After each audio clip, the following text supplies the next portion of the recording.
What is up, guys? Welcome back to another video. So today I want to talk about things to do before TBC comes out, as there are quite a few things that I've missed that you will definitely want to do before the Burning Crusade comes out. Some of these things you can start working on right now, and some you should probably wait until the TBC pre-patch before doing. Now before we do that, I also want to tell you guys that I'll be giving away another wave of TBC Classic beta keys, as I still have 3 more keys to give away. So to join this beta key giveaway, which will also be my last TBC beta key giveaway, all you have to do is leave a comment down below and tell me one thing you will do in World of Warcraft Classic before TBC comes out. This can be leveling up a new character, skilling up a particular profession, getting a certain item, farming gold, farming honor for the rank PvP set you can get in a pre-patch, or really just anything. I will be drawing the winners live on Twitch in about 24 hours, which means you have 24 hours to enter the giveaway. Also, if you do win one of these beta keys, the key should not be sold or given away. That key is for you only. If you have your email in the About Me section on your YouTube page, that also makes it a lot easier for me to contact you if you do end up winning, but it's not a requirement. So to be entered in a giveaway and have a chance at winning one of these beta keys, let me know in the comments down below what you are planning to do before TBC comes out. Now let's get into the video. Number 1, get the Wrath of the Cenarius ring if you're going to play a Protection Paladin as a gold farmer in TBC Classic. I talk a lot about gold making on my channel, and I would be a fool if I didn't mention this item, because it is really strong, and obtaining this ring is a major way of preparing your Protection Paladin for TBC Classic. The ring itself has no real stats, but it can proc a ridiculous amount of spell power, with a roughly 5% proc chance, which means that as long as you are pulling 20 or more mobs, you should have about a 100% uptime on that buff. Some of you might think harmful spells does not apply to Consecration, but having tested this both on Classic WoW and on the TBC beta, it does apply to Consecration, making it insane for Protection Paladin AoE farming. What's even better is there are no internal cooldown on the buff either, so as long as you pull enough mobs you can enjoy that massive spell damage boost with a 100% uptime. Getting the ring is however a real grind, and right now in Classic WoW, going from start to finish would probably take you about 24 hours plus a significant amount of gold, as you will have to hand in a lot of encrypted Twilight text, because you need Exalted Reputation with the Cenarian Circle. Then you also have to go through a lot of quests. But if you do wait until the TBC pre-patch, the reputation you get from each quest is actually boosted by a lot, therefore getting more value from those encrypted Twilight texts. Plus there's an elite quest you will be able to do, or to solo, that will also give you about 500 reputation every time you do it. So if you do all of this right now, it will take you about 24 hours plus a lot of gold. But if you wait until the TBC pre-patch, it will take you a lot less time, about 6 hours total, and a lot less gold as well, so my advice would be to wait until the pre-patch, then go and grab this ring. It is absolutely not required for AoE farming, but it will speed it up significantly, so if you want to min-max your farming, there you go. Number 2, there's a couple of raiding items from Classic WoW that are actually pre-BIS and legit best in slot as well in Classic TBC. A couple of examples here are the Scarab Brooch and Stylene's Impeding Scarab.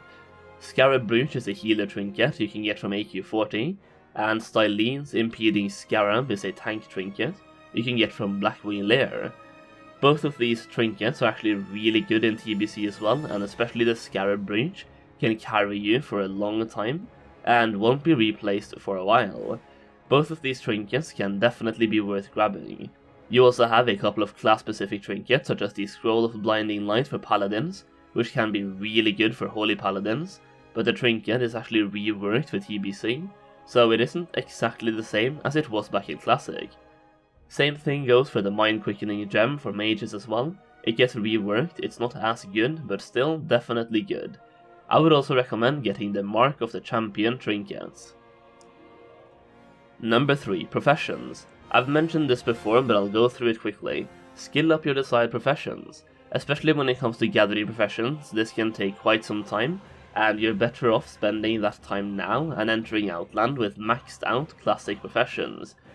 Also, if you have any tailoring or alchemy alts you intend to use for cooldown crafts, or so-called professional alts, you will want to level those to level 50 for TBC. Also, you can grab another benefit for your professional alts because Alchemists can learn Transmute Mastery at level 68, which allows them to proc additional crafts when transmuting, and Tailors can specialize into one type of cloth at level 60, which allows them to create 2 types of that cloth instead of 1, which will increase the profits by a lot. Long story short, your professional alt needs to be level 50 minimum, but Alchemists should be level 68, and Tailors should be level 60 for maximum efficiency.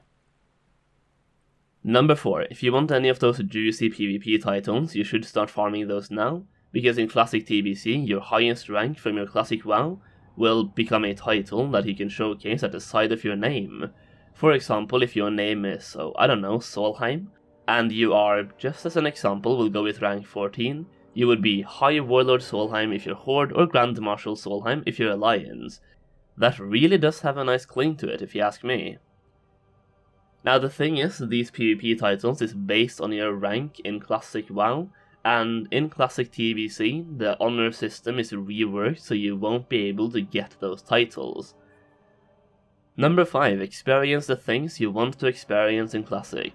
If you still haven't done any raids in Classic WoW, I would recommend trying to get into a couple just to experience it.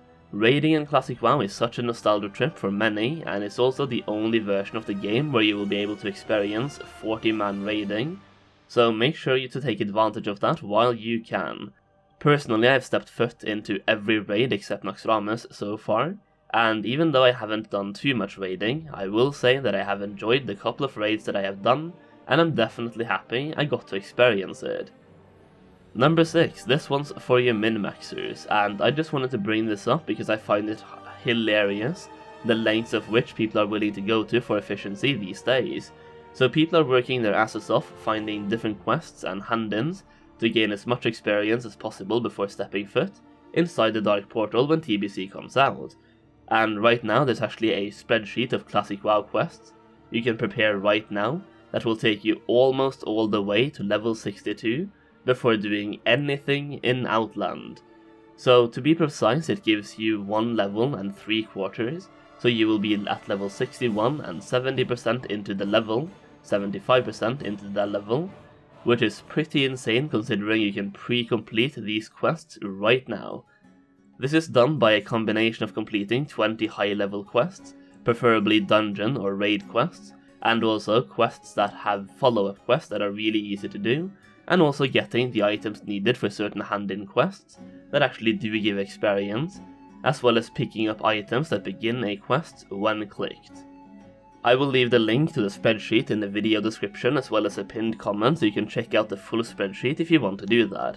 I will say that at the launch of TBC there might be some people, or so many people, entering one zone at a time, that it will lag out and it might be unplayable, and it might even result in errors when loading in through the Dark Portal as well, so going and completing these quests might actually save you a lot of frustration, plus it gives you the ability to skip Hellfire Peninsula and start questing in Sangormarsh once you've turned in all the quests, and that way you can enjoy a zone with much less competition for quests since everyone will be in Hellfire Peninsula.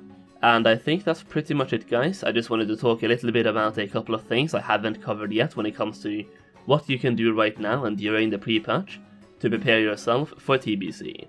Hopefully you enjoyed the video, and if you did, remember to smash that like button. I also have a Discord server if you want to join an amazing community around TBC Classic, and the link to that is in the description. Also make sure you hit me up with a subscribe because I will be uploading a lot more TBC content, and you don't want to miss it. Thank you so much for watching, and I'll see you again very soon.